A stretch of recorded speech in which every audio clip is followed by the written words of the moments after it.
ठीक है कन्हैयालाल जी, आप इसे अपने पास रखिए, मुझे पैसे दे दीजिए प्लीज, जरा जल्दी। गौरी, मैं तो हमेशा तुझे गलत समझता रहा बेटा, लेकिन अब मुझे तुझ पर गर्व है। अगर मेरी बेटियां भी तुम्हारे जैसे होती ना, तो ये 1000-500 के झंझट में नहीं पड़ता बेटा। मैं देता हूं पैसे देता हूं बेटा, देता हूं 11,000, ये 1,000 और ये 10, 11,000। कन्हैयालाल जी, इस मंगलसूत्र को प्लीज संभाल कर रखिएगा। पैसे मिलते ही मैं इसे वापस छुड़वा लूंगी आपसे। देखिए, आप पर भरोसा कर रही हूं। अरे तुम चिंता मत करो बेटा, तुम्हारी अमानत हम संभाल के रखेंगे। आखिर हमारे पास भी दिल है।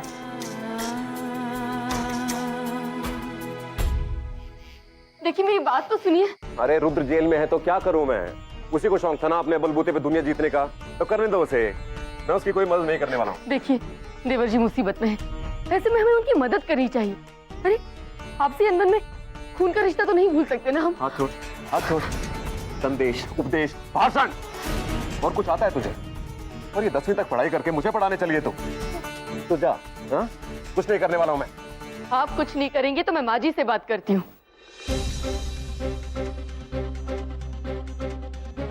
आप चाहे अपने भाई होने का फर्ज भूल गए हो, लेकिन माँ जी अपने बेटे के लिए जरूर कुछ करेंगी।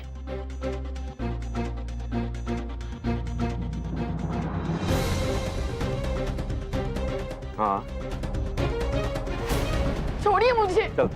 छोड़िए मुझे। माँ तक खबर तो तब पहुंचेगी ना जब तू माँ तक पहुंचेगी। रुद्र को लेके कोई अड़चन नहीं चाहता हूँ इस बार अपने काम में मैं। चल तू। बेटा डरिए, चल। इतने सख्त मत बन। इस वक्त देवर जी को हमारी बहुत जरूरत है। बात सुनिए। खोल दीजिए दरवाजा, खोलिए। मैं कहती हूँ दरवाजा खोलिए।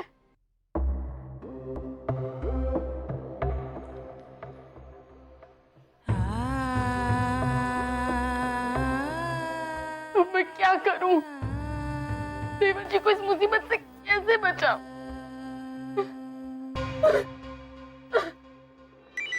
इतनी मुश्किल से एक पार्टी मिली है हवेली खरीदने के लिए। रुद्र को छुड़वाने निकले तो वो पार्टी भी हाथ से निकल जाएगी। कोई समझता क्यों नहीं है मेरी बात यहाँ पे? वकील साहब बोलिए। रत्नेश जी, एक एनआरआई पार्टी हाथ लगी है। वो आपकी हवेली को 99 इयर्स के लिए लीज पर लेना चाहती है। मैंने उन्हें होटल गॉडविन में ठहराया हुआ है।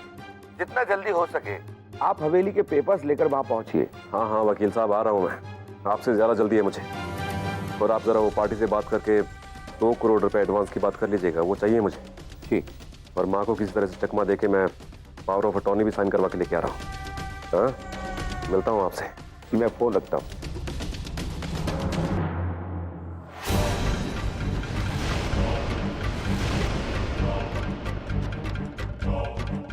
तू इस हवेली को बेच तो तब पाएगा ना जब इसके कागजात मैं तुझे दूंगी।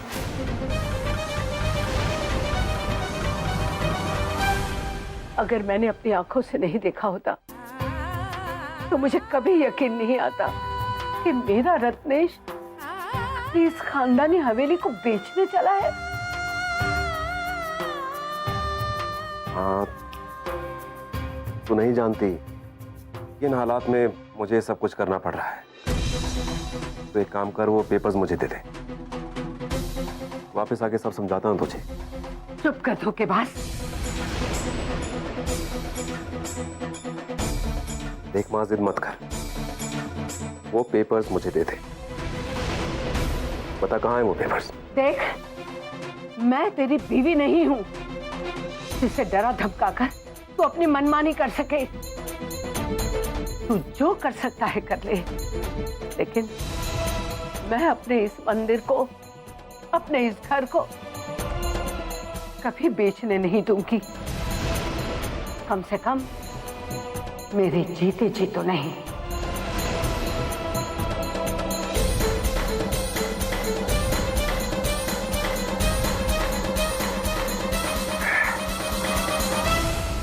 ये हवेली के पेपर्स मेरी अलमारी से निकल के मां तक कैसे पहुंच गए? यस, मेरी धर्म पत्नी। भगवान, क्या पत्नी दी है तूने मुझे। इस बार कुछ बड़ा करना होगा। हवेली को बेचने का इससे अच्छा मौका नहीं मिलेगा मुझे। इसे हाथ से नहीं जाने दूंगा मैं।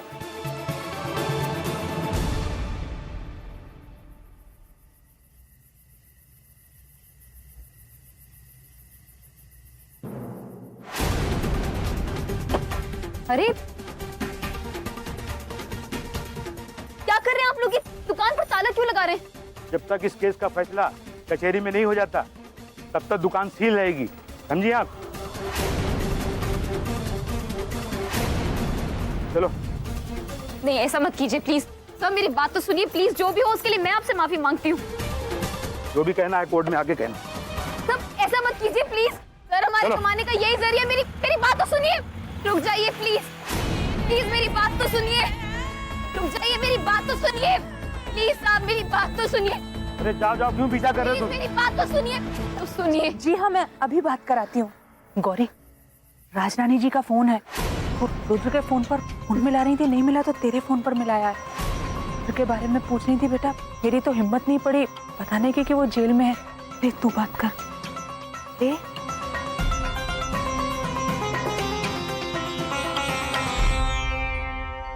हेलो गौरी बेटा, कैसी हो बहू? इतने दिनों बाद तुम्हारी आवाज सुन के बहुत अच्छा लगा। रुद्र कहाँ है बेटा? पता है बेटा, जब से तुम लोग गए हो यहाँ सब कुछ बदल गया है। न पहले जैसा ये कर रहा है, न घर के लोग। अब तो जीने की तमन्ना भी नहीं है बेटा। इसीलिए थक हार के तुझे फोन कर रही हूँ। बस मेरा रुद्र ही है, सब कुछ ठीक कर सकता है। माँ जी बात क्या है? वो क्या है ना, दरअसल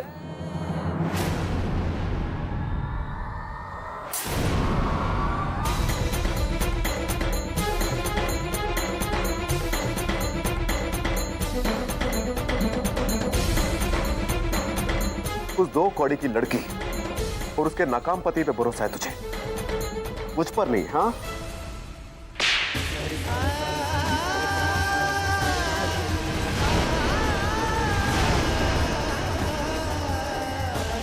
जब बेटा माँ से बदतमीजी करने लगे तो उसे 2 थप्पड़ लगाना ही पड़ता है।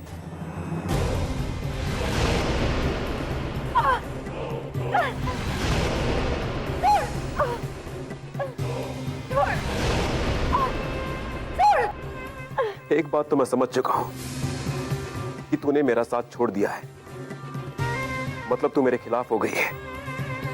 तो एक बात सुन ले मेरी, आज के बाद जो भी मेरे खिलाफ होगा उसका मैं क्या हशर करता हूं ये तू देखती जा।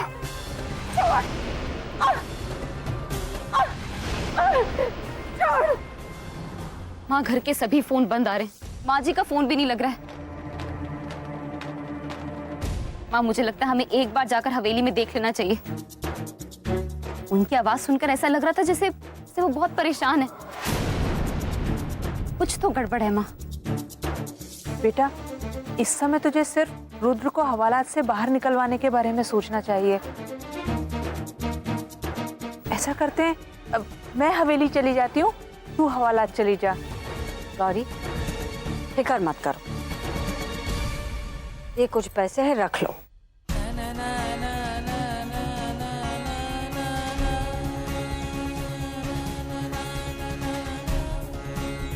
नहीं शनो भाभी, रुद्र ने मना किया है, पैसे नहीं ले सकती मैं आपसे।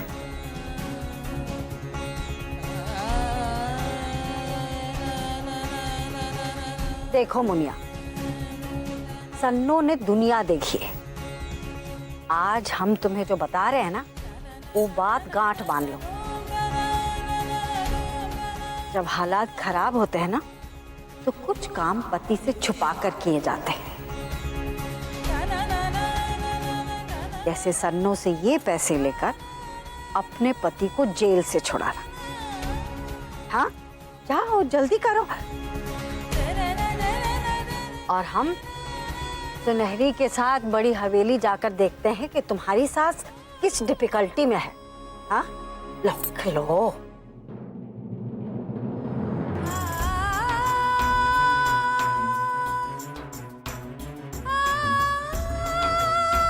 Thank you so much Channo भाभी। ये अंग्रेजी का थैंक यू उसकी जगह में डालो डस्टबिन में। हाँ, अरे जल्दी जाओ।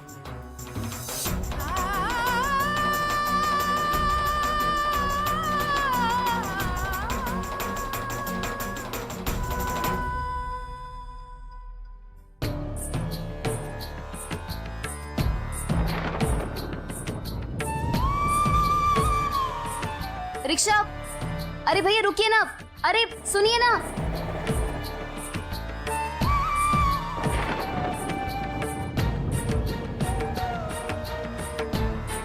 रिक्शा भैया जरा रुकिए ना। रिक्शा भैया 1 मिनट, ये रायवाला पुलिस स्टेशन।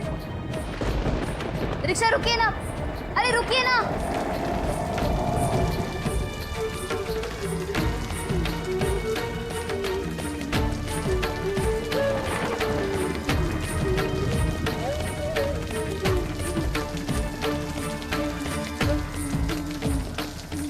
रिक्शा भैया रुकिए। रिक्शा, अरे अरे रुकिए ना भैया, रुकिए भैया। भैया जरा रुकना भाई।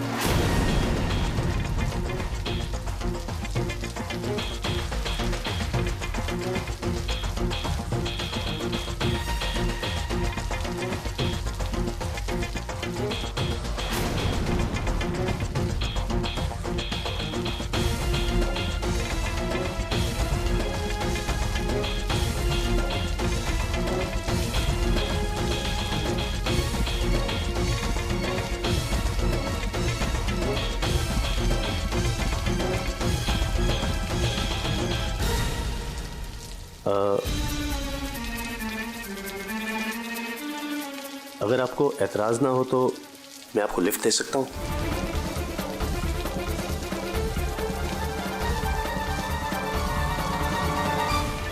देखिए, मैं मानता हूं कि इतनी रात गए किसी अनजान इंसान के साथ ऑटो रिक्शा शेयर करना कुछ गलत सी बात है, लेकिन ट्रस्ट मी, इतनी रात गए हाईवे पे अकेले इट्स डेंजरस, यू नो।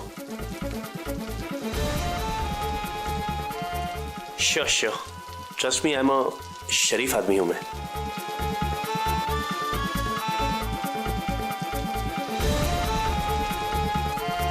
चलिए ना।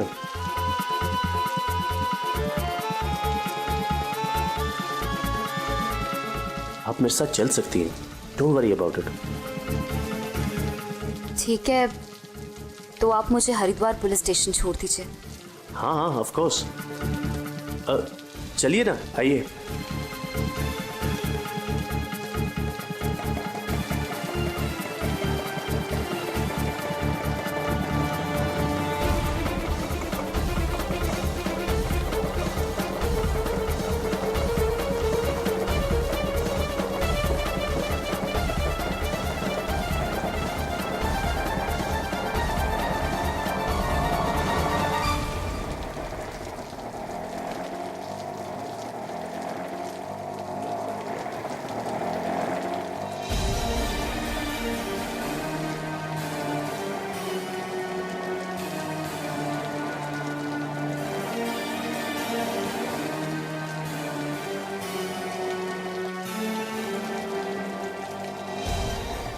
देखिए, आप बुरा ना माने तो आपसे एक बात पूछना चाहूंगा।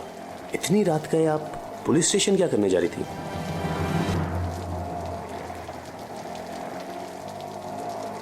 हालात ही कुछ ऐसे हैं। देखिए, इससे आगे मैं आपको कुछ और नहीं बता सकती।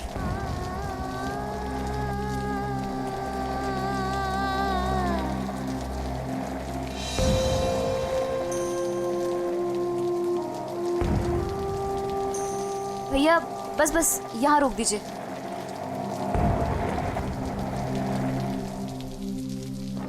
ओके। अरे ये क्या कर रही हैं आप चलिए, मैं दे दूंगा पैसे। नहीं। सुनिए, एक ही शहर में रहते हैं, फिर कभी मुलाकात होगी, आप चुका देना पैसे। चलिए प्लीज, आप भीग रही हैं, चलिए। चलो भैया चलो। सुनिए तो।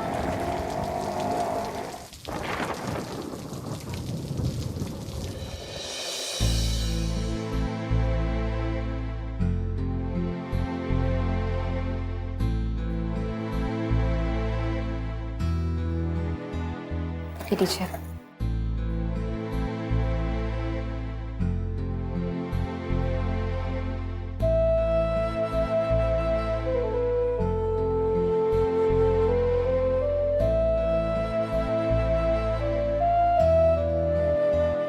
गौरी, तेरे पास जमानत के लिए पैसे कहां से आए?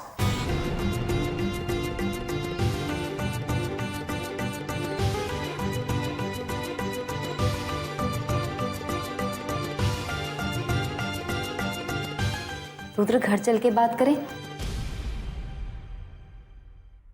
वैसे भी कोर्ट कचहरी के चक्रों में कल रात सो ही नहीं पाए। घर चलते हैं ना? हाँ।